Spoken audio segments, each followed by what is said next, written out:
Welcome back to The Big Show. It's always nice to talk to a gorgeous friend who's got an amazing voice, Lynda Bellingham. How are you? Oh, Alex, you're so kind. Well, every time I get you on the programme, we're normally not face-to-face, but I get you to make funny noises at me because you've got one of those voices that just does it for me.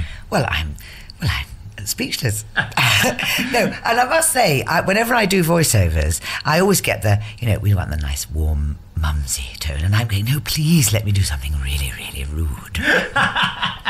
It's nice to see you because here we are in Birmingham today. You're on tour with Calendar Girls, and then we see you on Loose Women. It's amazing how people's career, when they've got talent, can change and go in different directions. And you've got this new book out, and you've had a hell of a life, haven't you, really? Yes, I've been quite busy. I have been quite busy.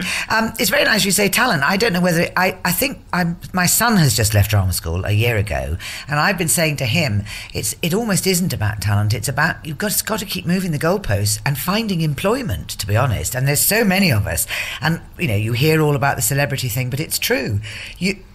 To be an actor is almost an impossible feat.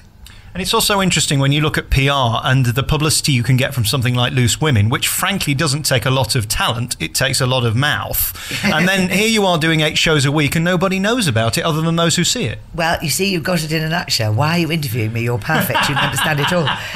That's exactly right, but that's what you have to use, isn't it? You have to, and I think what Loose Women has done for me, and for which I'm, eternally grateful, is kept a profile. What a lot of actors are having to do is find the brand, be associated with some kind of brand, make your own brand. I hated all this, but that's what it's about, keeping your profile there to be able to go and do other things. But of course, you say people aren't interested in the fact you're toiling 8 shows a week and making people laugh, and that's all goes by the by. But listen, as long as I'm still doing it, I don't care really. What is interesting on Loose Women is when you get those people on who have nothing to say, no talent, no direction in their life, and they're multimillionaires, and there they are, you're talking to them as if they're the biggest thing ever. There's an irony in this business, isn't there? You've been looking at my face. My husband says, if you watch me sometimes, I forget that the camera is on me, and I am peering. I am so lemon-lipped. I'm looking them up and down, because often there's a lot of surgery involved with some of these people, and I am peering at them. Appalled. All right, let's start at the beginning. We've only got 2 hours to talk to you about your life and career, so we better get on with it. An interesting upbringing. You started in Montreal, where you were born, and then you end up here, but you've not got a Canadian accent or anything.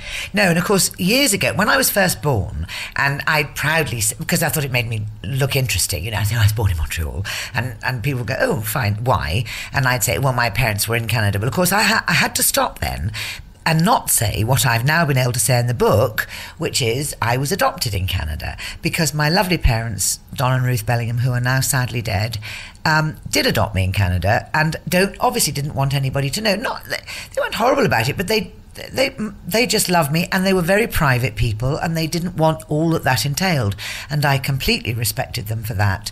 So, I gave myself this sort of full stop and didn't have anywhere to go with it. So yes, I was born in Montreal of a Canadian mother who I never saw until I was 40. So that's the premise of the book, really. It's not theatrical in the sense that it's just about then I met this famous person and that famous person. I wanted to tell a story because over the years I've worked for Bernardo's, for instance, for a lot, when they've gone from their fostering and adoption home thing through to young people today and breaking the cycle, which is very much what they do now. And I've never been able to use my adoption to the fullest, which I can now do. I just want to ask you some questions about it. How do you feel about it today? Because some people end up getting angry or bitter or frustrated, the fact that you've almost been living this lie. That sounds terribly harsh, but not being able to talk about it must have been difficult. No, not really, because I loved the Bellinghams so much, and I am so proud to be a Bellingham, that in a sense, even when I found Marjorie, my birth mother, I could never be to her. She could never be my mother in the way that Ruth Bellingham had been, and in fact it is a problem. I feel very sorry. I feel bad for Marjorie, and I feel responsible that I'm the one that found her. For her, it opened the floodgates. She said this of all her maternal feelings, which she'd had to hide the day she gave me up. But it's not the same for me, and to be honest, I don't feel bitter. I think it's very difficult for people who find their birth parents and are rejected again.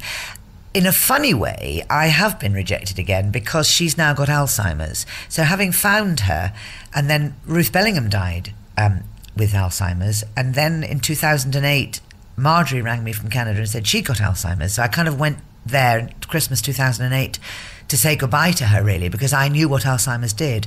So both of them have been taken away from me. So I feel a double orphan. But I don't feel bitter.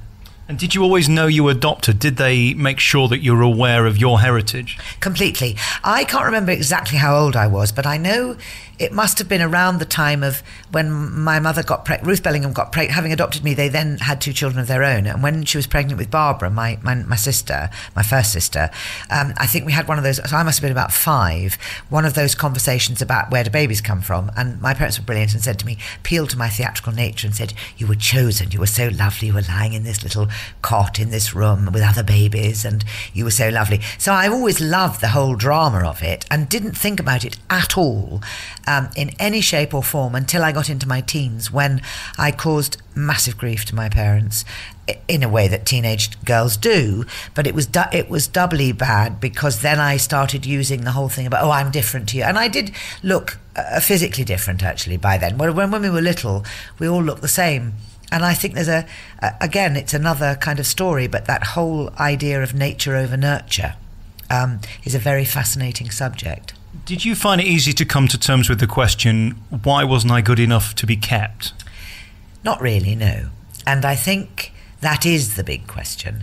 And intellectually, I completely understand, except that Ruth Bellingham's mother had her illegitimately in 1919 or something, which was pretty grim, and she was ostracised for it. And she was Granny Carter to me, and she suffered all her life with the guilt of it, and yet she stuck by my mother. So I could look at Marjorie and say, why did you do that? Even though I understand that her father was the head of the Baptist Church in Calgary and he was a well-respected surgeon, and it would have just destroyed the...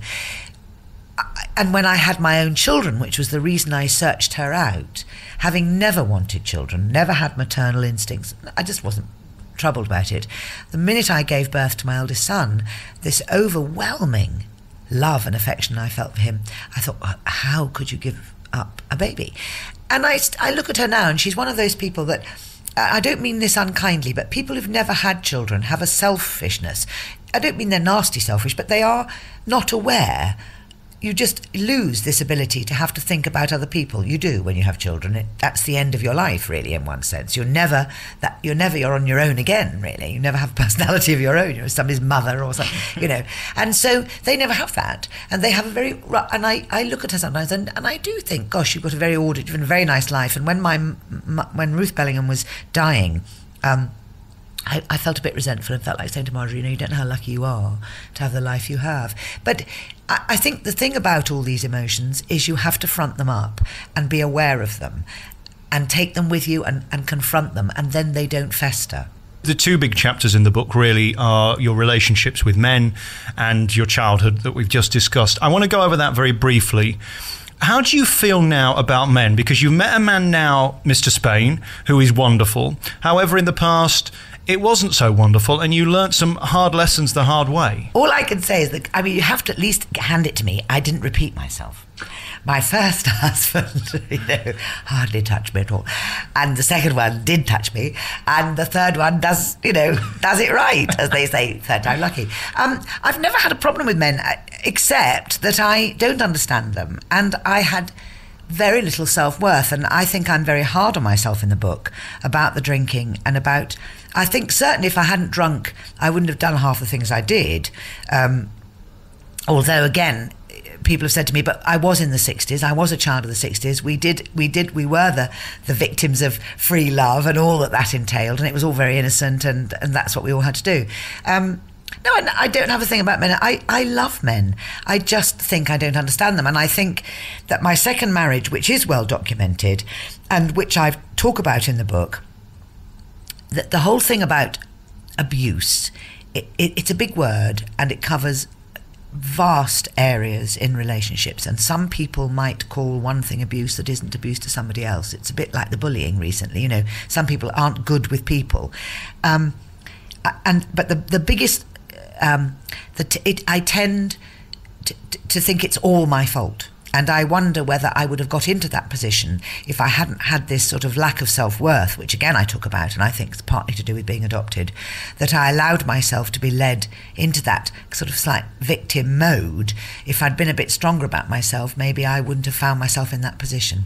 Was there a point when you actually knew it was abuse? Because I'm wondering whether this was all retrospective. Yeah, no, you don't. A lot of it you don't. Some of it is obvious, and I try to... I didn't want it to be a book all about. That's why I've had such a horrible life, because those stories are all a bit dull, really, aren't they? Really, in the end, I know they are, and they're terrible. But we need party stories with Christopher Biggins. Yes, exactly. Exactly, you need a bit of that, and then I did, and then I had. No, and you don't. That is the hardest. And when people, the ultimate question everybody asks is why didn't you leave him? And it takes years. It takes years to get to a point where you have not the strength to leave somebody, where you have actually reached the point where you think it's normal. And you think it's normal to live with anxiety and fear. And it doesn't mean to say the person is ongoingly bad, ongoingly nasty, abusive. It's enough to frighten somebody once or twice. And you do believe, you live in hope that the human spirit is forever positive. You know, you think, I can change him. I will make it better. I will show this person how much I love them. I will make them feel secure. And you get through each day, and then you have children, and then and you have to earn a living, and the years go by.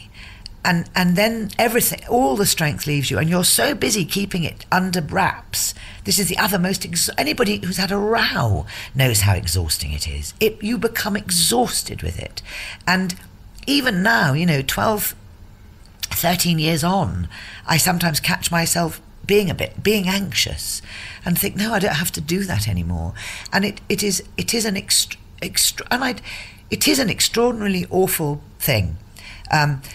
But it's like all these things. It's a bit like an actor talking about acting. You can refer to it, but if you go on about it, you lose the point of it, really. It's no wonder that you are a good actress, because you were acting for so long, and that's the thing I get from the book, that really your whole life was a facade. I'm wondering about the boys now and what they're making of the book, because that's Dad at the end of the day, isn't it? Yes, and they haven't read it, and all I say to them is read it when you're ready to read it, and if you don't want to read it, don't read it. Because again, with a relationship that's been as dramatic as this one, that is the hardest thing. And people, why would I write the book and give my sons more grief? But I have reached an age where I think I do have to. It is my life. And because I tend to be non-confrontational, and I've tried hard to make their childhood as pleasant as possible, as adults now, whatever, all parents will tell you get blamed for all sorts of things, and they can blame me for whatever I think that these things need to come out. I really wouldn't force it, and I know it's hard for them. I realise that, but they are in a position as adults to not respond, to not listen to it. And we are two adults in their lives, their mother and father, and they have different relationships with us. So I have to let that go, really. Almost a year ago, I sat in a similar studio with Colleen Nolan, who released her book, and she got in a whole storm with her family from things she'd written that they then denied. In one way, it's your word against his, and he doesn't have a right of reply. Did that ever bother you, that people could say, well, she's just making it up? Oh, no, he does have a right of reply. I think... it is the nature of a marriage, as I say in the book. Who knows what goes on behind closed doors? And I have only written it in a way that I leave people to draw their own conclusions. And he does have a right to reply. I think the hardest thing, yes, is to drag it all up again. I accept that is tough when one person is in the public eye and decides to do this. And I am sorry, but equally, I kept it under wraps. It's my life, and I have got tougher, and I have achieved more of myself in the last 10 years, 12 years, or found more of myself, and that's compounded with meeting Michael Pattimore and getting married to somebody who completely accepts me for what I am and doesn't think I'm a horrible person. So, if you like, I've been given more courage to do it, and unfortunately, if I upset people, I do upset people, yes, but that's not the way I want it to be particularly. All right, we'll take a piece of music and then we'll come back with our remaining moments with Lynda Bellingham. We're back with our remaining moments with Lynda Bellingham, one of my favourite people because you're funny and you're a personality. But what comes with that is you open your trap and you get yourself into trouble day after day after day on Loose Women. Why do you do it? But the trouble is that if you didn't open your trap and weren't honest on Loose Women, there'd be no programme. And I don't know if you've noticed, they've tried out people who try to self-edit and it doesn't work. And the first thing that happens when you're asked on there for a little practice is you try to self-edit and you say, I better not say that, I better not say that. And they go, no, say it. And then they pretend that they're not going to use it and then they bring it up. So then, that's... But what annoys me about the media and that the bookshelves are just covered with the same red, yellow, blue, primary colour, bright, glossy rubbish is that these people transcribe a story from the television. Is this journalism, I ask myself, and then cobble it together and then put it in their magazine and fills the space. I find this mind-boggling. And it's one thing, of course, to tell a story. It's like in the old days, at least the public, I think, now truly understand that they shouldn't believe what they read in the papers. But now we've moved on, of course, to live television or radio. And people go, she did say it. But, of course, they don't know about the editing that goes on. So, in a sense, you can only really... you're not really safe at all, are you? And I keep falling for it and getting caught. You're incredibly open on things like Loose Women, and of course in this book you talk a lot about drink. And drink leads to a lot of fun for Lynda Bellingham, but it also leads to a lot of trouble, doesn't it? Yes, I did. I went down some very rough roads along the way, and there's no doubt about it that it was drink orientated, and having given up drink. But you see, it's really interesting because the terrible thing about drink is you think you're fascinating and interesting and sexy, and of course you're not at all. It's all the worst possible things you could think. You're boring, repetitive and slaggy. I mean, there's no getting away from it. So, but I am very hard on myself, and I want people to understand, and I want young women to understand. I don't mean to be moralising at all. Who am I to moralise?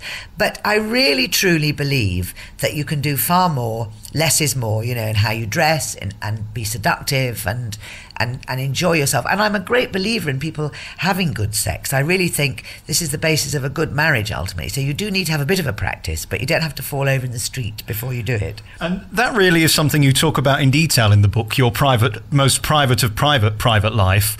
Why were you willing to write that when so many celebs wouldn't? Of course, the terrible thing is I do have an ear for a funny story, and I do like to attack things with humour. So it would be remiss of me and churlish not to throw in some things that have happened to me that are funny. They're not that funny when they're happening to it's horrible, actually. But in retrospect, I can appreciate the humour. And sometimes I think things can be much more dramatic if people are laughing at them and they think, no, But plus, I'd hasten over, I can't say them on the radio, obviously, but my first marriage was a very strange setup. And I think that the shock value at the end of the chapter where I explain why it went wrong is important. Sometimes, if you like, okay, you could call that me getting my own back, but actually I did have to take it on the chin many times, standing in front of a woman, who was having it off with my husband behind my back, or thought I didn't know about it, and was taking the mickey out of me or scorning me or whatever. And so I have got my own back in a sense, but not. I didn't. It's not I haven't gone out to kind of expose people necessarily. So what have we learnt then? We've had an amazing life. We're now incredibly successful. You're a big star both on TV and in theatre, which is where you deserve to be.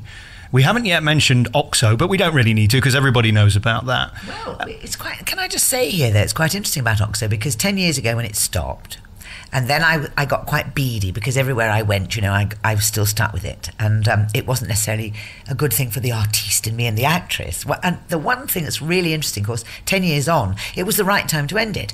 I think now it's time to bring it back. And because I'm mellowed more, and now I've understood the importance of product placement and branding and having a profile, I am inclined towards a small campaign now for perhaps a Grammy. So have they asked you to bring it back? And if they did, are you saying yes? Well, no, they haven't actually as such, but we have... We have talked from time to time about, because I've said, and because the book's come out, and because actually now in my own right, as you said, I'm lots of things. I'm a much more rounded personality. There's no reason for me. What I missed about being a personality, in inverted commas, this is radio, I forget that, is that, I still feel very strongly about my acting, and I'm very proud of my acting, and I'm proud of my craft. So I'd hate to lose that. But what it means is that if they did want me to do a campaign, or if I went into that like I do Loose Women, I can always potter off onto the stage somewhere and remind people and myself that I am a well-honed, crafted artiste. And imagine the cheque that they could pay you for that. Yes, but mind you, they keep telling you times are hard now. Gone are the days, sadly. Let's just review the book then. Private life, we're happy. We're thrilled, and we have learnt, this is the last time, the vicar at my wedding, the wonderful Peter Delaney, the venerable Peter Delaney, who is, when we got married, it's a church in the round. It's St Stephen Walbrook by the Mansion House, and it was the prototype for Wren, for St Paul's, so it's quite posh. And as I walked in, and we walked up to him, he stood there, he said loudly, because it was mic'd, this is absolutely the last time. So you've been told. Yes. Everything's fine with that.